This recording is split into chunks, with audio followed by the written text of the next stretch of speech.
I wear a lot of makeup, okay? I get it. So what better way to celebrate being a catfish than giving you my makeup favorites? January 2025 edition. Some of them are new, some of them are old, but these products are my current obsessions that I swear by. Hello everyone, my name is Nana, aka Onigiri Nana, and today we are going to be listing off my January 2025 makeup faves. If you haven't done so already, please make sure to give this video a big thumbs up as well as subscribe, and let's go ahead and get started. First up, One Size Turn Up the Base Foundation in shade Stage White. Now listen, it's $38, okay? But I 100% swear by this shit because it's amazing. I actually already made a video on it of how brightening it is, and when I tell you this shit is, I'm not lying. As you can tell, this is a pure ass white, and it can be used as more than just foundation, right? You can use it to brighten up an inner corner, the brow bone, etc, etc. I'm wearing it today. I am obsessed. If you're serious about your makeup artistry, I believe that this product is a central part of your collection because it's extremely versatile. Also, I have yet to come across a one size product I do not like. I also might be biased because I'm a Patrick Star stan since I was like literally 13 years old, but the products speak for themselves. Next up is JCat Beauty's H2O Fresh Dewy Base Primer. This one might not be as well known, but when I tell you, if you have dry ass skin, this will solve your foundation dryness. The way your foundation lies is heavily dependent on how your skin prep goes, and that is including a primer. So if your skin is very dry and you're doing nothing to like moisturize that, your foundation is going to flake off of your face. And that goes for my oily bitches too, because oil production is an overdrive from dehydrated skin. So it's very important to just really moisturize, really get that skin prepped and ready for that foundation so it doesn't become dry and flaky. I use this primer after skincare and it's a very nice gel consistency. It's also made in Korea. Do with that information what you will. Their skincare is unreal. And also, this primer is $8. This has lasted me a considerable amount of time, and makeup is my job. Like, I wear this every single day. So if your foundation is flaking off of your face due to dry skin, I would definitely 100% recommend JCat Beauty's H2O Primer Base Primer.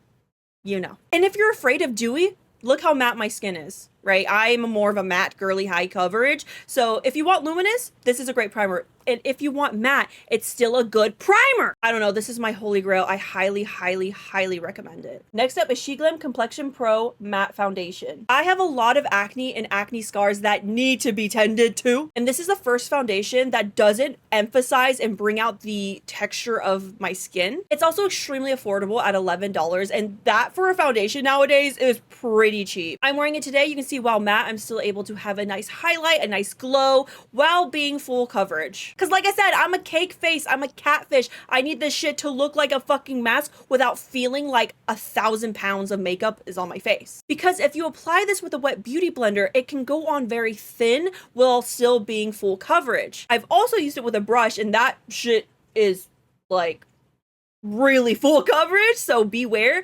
But at the same time, it just really depends on what you're looking for complexion wise. The longest I've worn this foundation is probably 12 hours and it did not crack, it did not peel, it did not slide. Because I have combo skin, so my nose gets really oily and I've never had issues with this foundation specifically. That can also be due to my other products I mix with this foundation, because typically when you have dry skin, matte foundations are a huge no-no because they can dry it out, which is why I pair it with a hydrating primer, and it's just a match made in heaven. I just want them to kiss. By far my favorite foundation of the month. It's full coverage, it's lightweight, and it's inexpensive. Definitely a slay for me. Next up, Black Moon Cosmetics Liquid Lipstick. It is well known that I wear Black Moon Cosmetics Liquid Lipstick every single day, so it might be like, Nana, why is this a January favorite? It's cause it's a different shade, bitch. This is in the shade Libra, and it's a more rosier nude without it bringing out like orange hues, if that makes sense. I'm wearing it on my lips right now with a gloss on top. These retail at $18, which is extremely reasonable considering one, how expensive liquid lipsticks can be nowadays, and two, how long lasting these are. When you put them on, it's an extremely thin formulation, which is why I'm confused it lasts all day. I might be a little biased with Black Moon Cosmetics only because I seriously swear by their products and their team has been so supportive of me in my journey, which is a big deal considering that being an alt artist in the beauty space is very difficult. I know people like the clean girl lips, the glosses, etc, but matte lips will always be forever for me,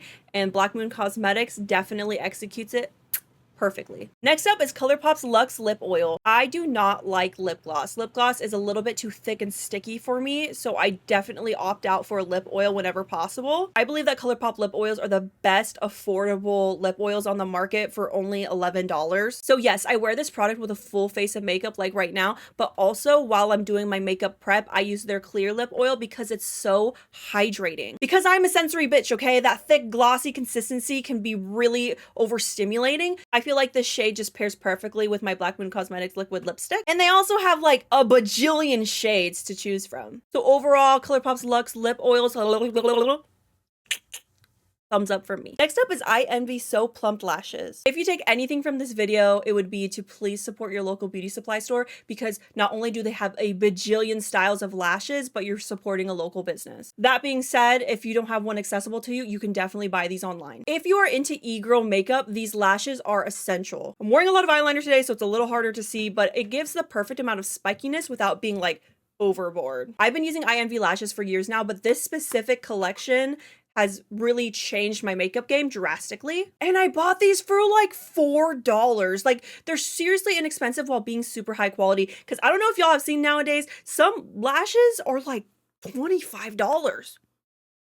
And I'm like, Bestie, that's a lot. And I'm not here to judge, right? But as a bougie broke bitch, I tend to lean towards more affordable lashes. But because essentially they're like the same quality, like they're still really great. It's not just lashes for alternative e-girl looks, but I also use their half lashes for my like Douyin and more natural looks. And they just have a really diverse collection that can suit almost like any makeup look. So definitely add I Envy lashes on your list, specifically the So Plump collection, because it's amazing. And last but not least, while this is not a makeup product, it is in the beauty sphere.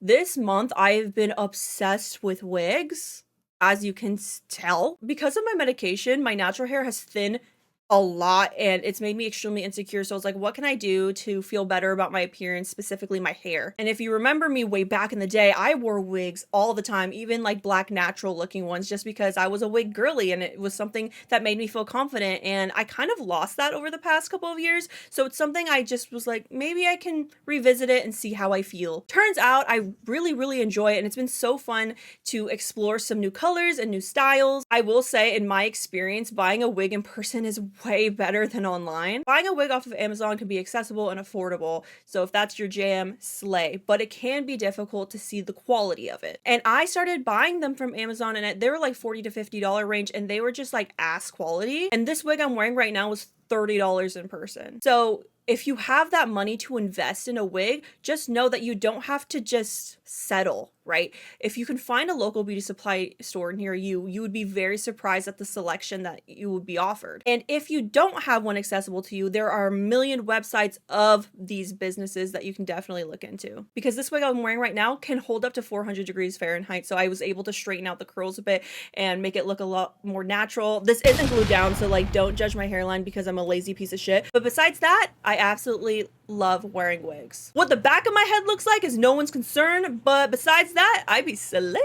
While some of these products were just released, while some have been on the market for quite some time, they are definitely my favorites of January 2025. I 100% highly recommend all of these products, regardless of where you are on your makeup artistry journey. And whether it's products I've suggested or something that you've been searching for online, investing in your confidence is one of the best things that you can do for yourself. Because of my mental health recovery, feeling beautiful is an obstacle for me, and it's very, very difficult to look in the mirror some days. So using avenues like wigs and makeup as a way to explore what beauty and confidence means to me has been such an enlightening experience. I really encourage you to value yourself and really nurture your self-esteem, because you do deserve to feel beautiful and confident in your own skin. There's no right or wrong in makeup, right? It's whatever makes you feel the most authentic and the best version of yourself. But if you're interested in these products, they slay in my opinion, so they're definitely worth it. So those were my January makeup favorites. If you guys enjoyed watching, please make sure to comment down below if you want